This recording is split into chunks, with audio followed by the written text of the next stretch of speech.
very gratifying to be working in an industry where we are defining what the industry is. It's not something that I kind of dreamt of when I studied economics. This is All Things Fitness and Wellness, hosted by Chrissy Van. Together, we're uniting industry thought leaders and fitfluencers on the mission to inspire innovation and encourage people to live a life fit and well. Brought to you by the British Columbia Personal Training Institute. Learn how to train, gain, and retain clients. Visit bcpti.ca. Today on the All Things Fitness and Wellness podcast, we're diving deep into the changing landscape of wellness with a keen eye on World Wellness Weekend. Now, for those of you in the wellness business or part of the wellness industry, you're probably aware of the seismic shifts happening. You see, wellness isn't what it used to be. It's no longer a luxury, it's a necessity, a priority in our lives. This transformation is backed by some astonishing stats from the Global Wellness Institute. Did you know that in 2018, the global wellness economy was valued at a staggering $4.5 trillion? That figure alone underscores how we're redefining our approach to health and well-being. But what exactly does wellness encompass today? It's not just about hitting the gym and certainly doesn't mean choosing a salad over a burger. Wellness now spans various facets of our lives, from nurturing mental well-being and stress management to embracing sustainable living and mindfulness practices. It's a holistic journey that makes a significant impact. And today we've got the perfect guide to navigate this wellness revolution. Our special guest, Ophelia Yeung, Senior Research Fellow with the Global Wellness Institute. With over 2 decades of experience, she's been at the forefront of research and consulting in dynamic fields. Ophelia's qualifications include a BA in economics from Smith College and a Master in Public Affairs from Princeton University, which underscore her academic prowess and commitment to excellence. Her ability to decipher the complexities and trends shaping the wellness industry has made her a trusted authority. And guess what? She's here to share her insights with us. Before we get to it, be sure to hit like and subscribe. We have new podcast episodes weekly featuring industry thought leaders and influencers. Plus, we're continuing our gym and wellness haven tours with inspiring founder stories. I'm your host, Chrissy Van, and this is ATFW.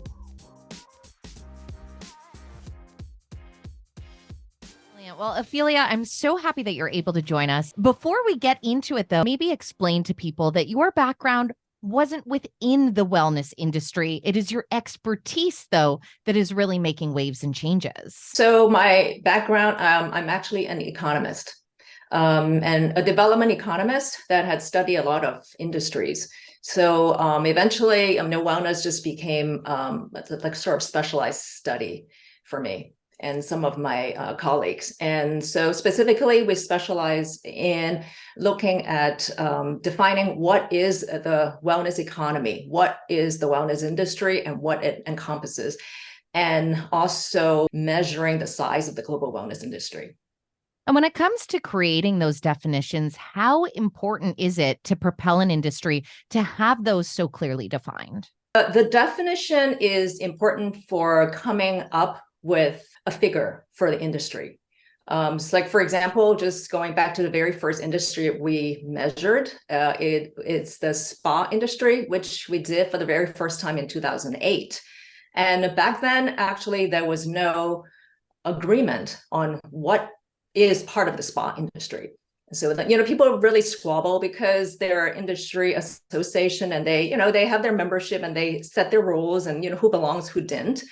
And so we just felt that, well, this is in America, maybe we define it that way. In Japan, maybe a different way. And other countries have their hammam, is that a spa? So there are so many kinds of places that provide mind-body services that we decided we're going to use inclusive definition and just say there are all kinds of places where people may consider they are getting like spa services. So as long as the customer feel they're getting those services, well, it's a spa to them. It's not for the industry to decide. And strangely, once we have to define it before we can say how big it is, because it's a big, tedious economist project, right? If you don't know what enterprises you're including, you cannot say, what are you measuring? So that is for us, it's important to define. But once it's defined, everybody's okay. Everybody's happy. And then they just thought, okay, we didn't need to say who is not. And everyone is just happy to know that they're part of this, whatever size industry, because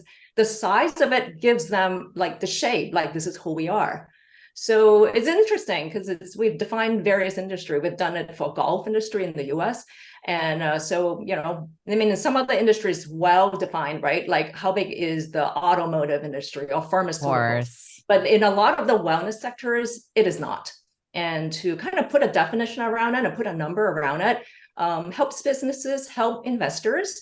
It may not be that important to consumers, but consumers drive everything, of course. Well, and on that perspective, from the industry perspective, how valuable is this research to those that work within wellness, especially considering, as you mentioned, previous to that, a lot of definitions were undefined?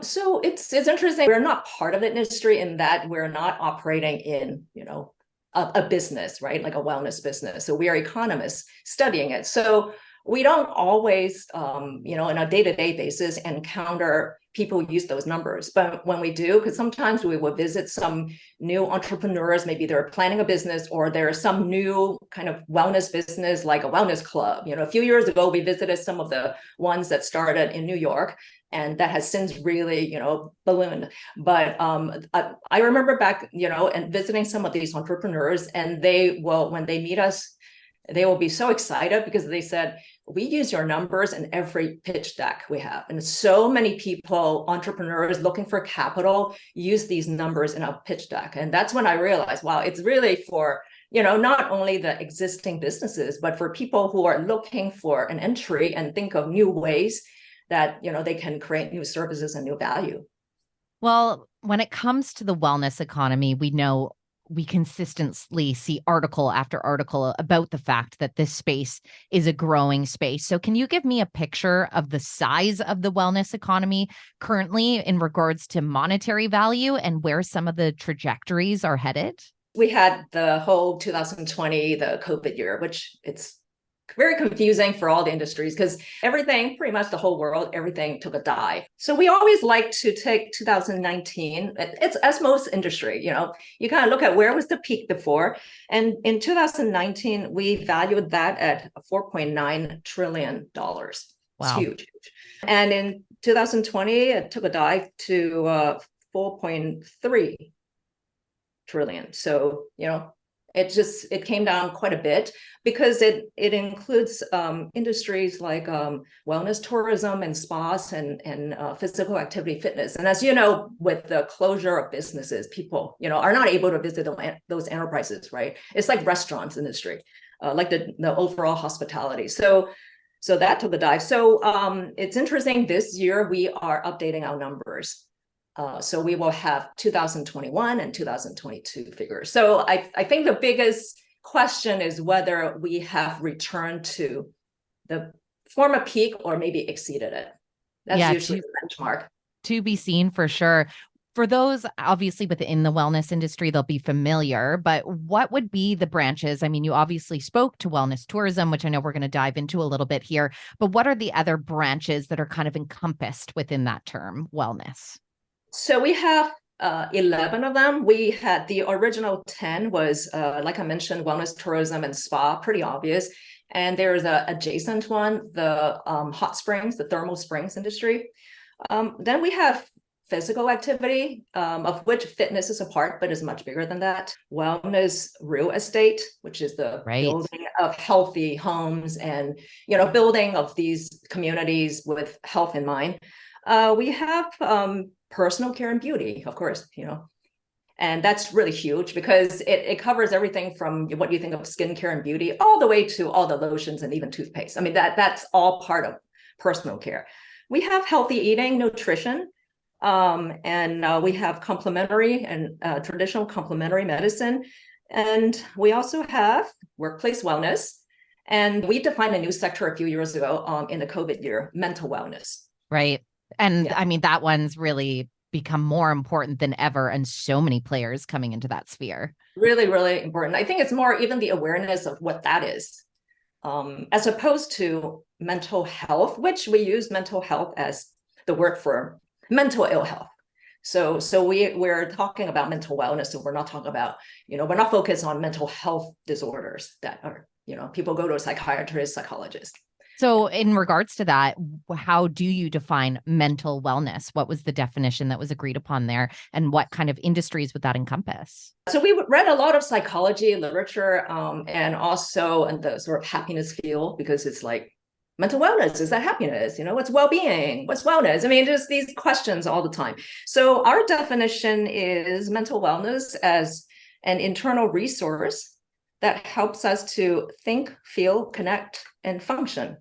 And it is an active process that helps us to build resilience, to grow, and to flourish. So it's like a more of a focus on resilience, on flourishing and growth. But there is also a cognitive aspect, because to keep your mind sharp, like if you're an executive or you're a gamer, or you want to be in a flow state, that's we're talking about, mental, your cognition. And also there is a lot of concern now with, people aging is like the brain, it's like the decline of your cognitive functions, right? All kinds of sort of brain degeneration disease. So like, there are all kinds of things that people are we're not talking about just being anxious or not anxious, or happy or not happy, although they're a part of it too. We have an entire report on defining mental wellness for that reason, because we, even though, as I said, we want to define mental wellness as not just lack of mental illness. We want to look at it as if you have a diagnosed mental illness, you can still move up on the continuum of mental wellness. You can still be happy and content and feel you have a good relationship and feel joy, right? Like those. So it's not like either or. And you could also have no diagnosed mental illness, but you're just sort of languishing. The awareness is now so had risen so much that we're looking at many things also from the lens of mental wellness. For example, if you ask people why they exercise, they're less about they're just like, oh, I want to get into a certain shape, I want to lose weight. Most of them want to feel good, whatever it is, like lower the stress or feel they're strong or acquiring some skill, have some personal goal. People are describing exercise from a mental wellness perspective, right? And then I think a lot more people are aware of healthy eating as the gut microbiome, the gut-brain axis, these things people did not talk about 5 years ago. Now it's just everybody's saying like gut-brain axis, yes. microbiome, like they were never not they're like scientific, words. Are now everybody's like 13-year-olds are talking about it. So now people are aware, like they can, certain food may help them with their moods. And then sleep, it's very interesting. So like now people are talking about even architecture as having an impact on your cognition and your mood and being in nature. So a lot of these wellness modalities are being kind of integrated, because everyone is looking at it in a more holistic way, which is, it's definitely like we have moved forward in a sort of collective understanding. Well, and it really does highlight why it is such a mammoth industry from an economic perspective in dollars. It's not surprising to hear the trillions figure. And it is true. One leads into the next. Like even when you mention corporate wellness, well, now you're hard pressed to find a corporation, if they have people in office, the amount of times they're bringing yoga into their spaces. Or I know sound baths have become more prominent here in a lot of Vancouver businesses, giving their employees just spaces to have a break for themselves, to connect with self. Ultimately, in turn, they end up with happier, healthier employees. They're doing better at their jobs, and it becomes better for us in our homes. It's just this constant effect. It's really great when it's industries that are making such profound differences in people's lives, because I do think that there's such a substantial ripple effect. But I know another element that was one that when I reached out, I kind of highlighted I wanted to speak to was the wellness, tourism, and spas, because as you mentioned, even before the definition there, we know that spas have existed forever, but I really see there is such a tremendous shift happening in consumer behavior over seeking out types of experiences. So talk to me about the wellness tourism economy and what we have seen in regards to growth and consumer behavior. The numbers don't really tell a good story because of the COVID year. And then, we have yet to completely go back to the previous level of activity. In wellness tourism, when we actually came up with the definition and studied this sector, It's actually about almost 10 years ago, long time ago. And before that, most people think of wellness tourism as being a pretty sort of exclusive activity. Like, oh, you're some really rich people, go to some destination spa, spend, $10,000 for 2 weeks, it's just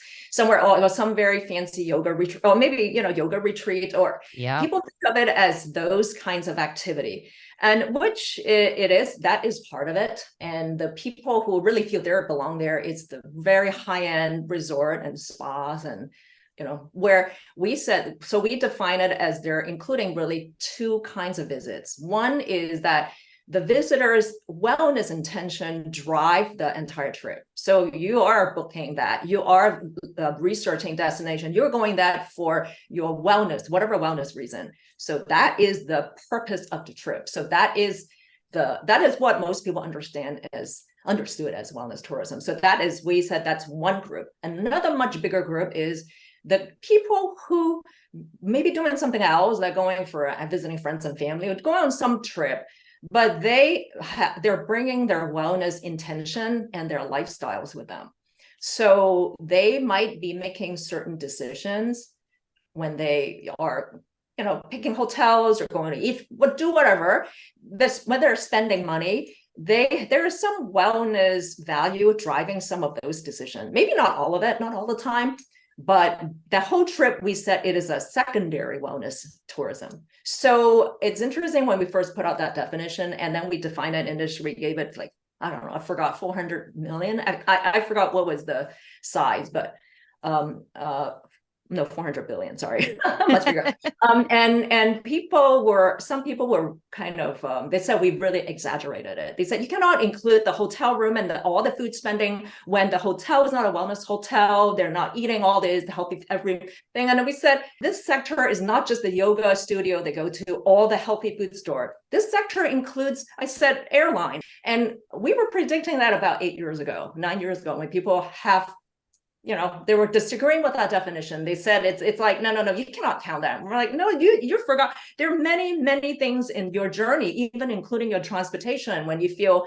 I want a certain kind of vehicle, maybe environmental consciousness is part of my value, my wellness value. I want, low emission. Yeah, even vehicle. Uber has that where you can pick a sustainable vehicle. Yes. But we were saying this 8 years ago, and nobody, like they kind of took it. Some people took issue, but some people saw that figure and get really excited. And I really like to believe that that's drew a lot of the hospitality big brands in. Mm-hmm. And now we know even I think Qantas airline is the first one that's going to build their circadian rhythm into their lighting and their food, right? And there are different other airlines in their business class. I mean, not your general economy, but they're building in some of the wellness programming now. So it's interesting. There's a space for wellness almost in everything we do. Well, and you're so right when it comes to the big hotel brands, because I know a bunch of them have specific rooms that you can book now that have the yoga mat hanging on the wall and either technologically integrated or in their system where you can do those workouts in your actual hotel room. And as I say, maybe several years ago for the elite, that was perhaps an option. But this is now, I think one of them's within a standard IHG chain, So yeah. Yes. You really were at the forefront of that. Yeah. So a lot of them are now have healthy food options. And also, well, they have some programming, it's, on the TV. But it's almost standard that they have really good light blocking shades now. True. Right? That wasn't a thing. And the windows, if it's a renovated hotel, they're going to have better noise, kind of noise proofing windows, because if you don't sleep well, forget it. It's like, nothing's going to help. So, and some hotels will have even circadian lighting, but that, it's like you can get higher and higher end in these things, but it's becoming more and more standard. So, which is a good thing. It's like everybody should expect that level. Again, I do think when we speak, especially wellness tourism, but with a lot of the different sectors that you listed off there from the 11, it can often feel like wellness is an exclusive thing, whereas the conversation, I think, is shifting enough where you're like, no, wellness can be your walk outside in nature. That is a very healthy thing definitely. To do. It is definitely, there's a trend toward premiumization. I kind of hate that word, but that's the word. There's like a premium market that is getting kind of extreme in most wellness sectors, from real estate to tourism to, right, like super high end, like things for skincare or your procedures. So there's definitely that going on. Because it's kind of maybe easier to differentiate and get a higher profit margin. And then there is a lot more affordable products for the mass market too. When it comes to wellness tourism, are there specific destinations geographically that you really see as the up and comers, or ones that are a solid example of where they're really thriving? People they're really seeking nature, like destinations that they can experience nature. So kind of like beautiful mountains and lakes and bodies of water. A lot of people are seeking those things. So you see a lot of investments by all kinds of hospitality companies to create, from glamping to very high-end hotels and resorts in those areas, like national parks. You have a lot in Canada. We have a lot here, but the hospitality companies were not looking at those before. But that there's definitely, that aspect. People really feel it's like there's like a premium to being able to reach those spaces.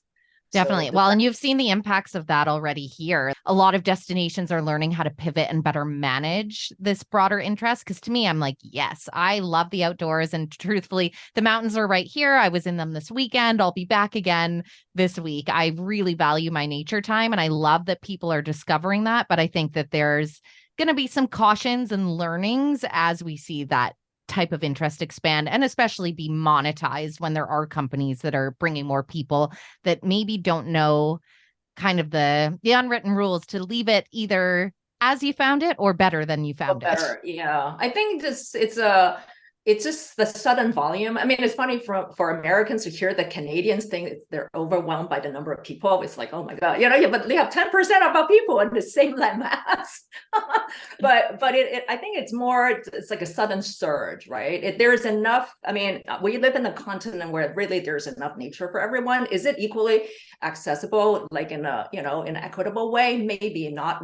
People may not be able to get there, but I think there's enough space if it's better managed and have better visitor education. So that's definitely a trend. And I think related to that nature trend, a lot of outdoor sports, there's a lot of people are folding that into, it's their vacation. So, you can say, is that just sports tourism or is that wellness? I think they're kind of almost merging, because the people who are going to those places, they are doing some pretty, power, I don't know, trekking, or, they're doing things that they maybe want to challenge themselves physically. My own kids are kind of like that. So it's just like, what are the 6 peaks I have to climb when we go to Sedona? That kind of thing. Like, oh God.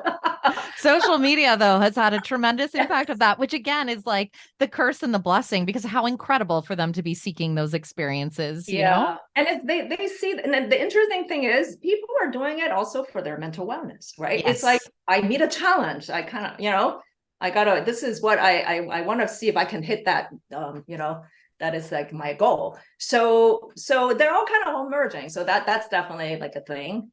No, I agree. I was in Los Angeles actually just thinking as you brought that up. And obviously we all know that pickleball, fastest growing sport in America and just taking everywhere by storm. I know that there's some controversies there. If you live near a pickleball court, you're not in love with the sound. But if you are somebody that maybe tennis wasn't 100% your jam, but you were great at pickleball, it's really fun to try. But I was at a resort that basically turned their rooftop into a disco pickleball court. And to me, I was like, excellent marketing for sure. From a social media perspective, it was so visual, so fun. But on top of it, great way to get people that are traveling that perhaps that's something that they want to do. That might be the particular reason why you book that hotel. Yeah, and I think it is, pickleball is an interesting sport in many ways, right? Because it's somehow more accessible in terms of skill level for people. So if you're like me, like totally terrible, cannot do tennis, you can probably like do enough, putt around and play. And it's also a good sort of a starter, like experimental sport when you're traveling. I mean, tennis will be harder, but pickleball, it's like, it's like, okay, maybe try it for an hour, right? Don't like it? No, forget it, right? It's just less intimidating. And I think the thing about the skill level is then when you have a family, even like multi-generation, right? The grandparents can play with the kid. They just do the slow way. That's So, so true. some of these things, when there are a lot of sort of intergenerational travel now. I mean, there's so much value in that when people are leading by example, right? When you have the whole family together, those are skill sets that those kids then are going to grow up and so on and so forth. And when we know we're up against a physical inactivity crisis, the numbers, as I'm sure you know, are quite staggering on that front. So anything that's going to propel more people to get moving in any capacity is well worthwhile. Yeah, and sometimes the people go on a holiday and they had a good experience. They get introduced to something, and it doesn't happen all the time, but sometimes the things that they experience during the holiday, they actually it's like it can be a shift that they bring back home. So in relation to that, the sort of the nature of sports, there is also an slowly emerging trend of people wanting to train like pros when they're not pros, right? But there are usually people at a pretty fit level, but they kind of want to go to a place where they are feeling like, they're training like a pro. Because it's like, I don't know, between fantasy or aspiration, right? Yeah, I've seen actually There a are few also, pop up fitness camps and things like that. There was one yeah, in Croatia that popped up on my feed the other day, and another in Thailand, where quite literally it was to go and do exactly that. And it wasn't how you see previously. Let's say there's people that are looking to do a weight loss journey or things like that. It was not marketed in that capacity at all. It was quite literally like, come out, work hard on the beach. yeah. But it's the whole thing about like, like a pro. It's just kind of appealing. So maybe some of them are inviting coaches that might have, coached some really, national level team on something. And again, it might be fulfilling a fantasy, but it's an aspiration. It's people like to push themselves. And again, I would relate that more to mental wellness than actually, usually those people are probably had, a certain level of fitness.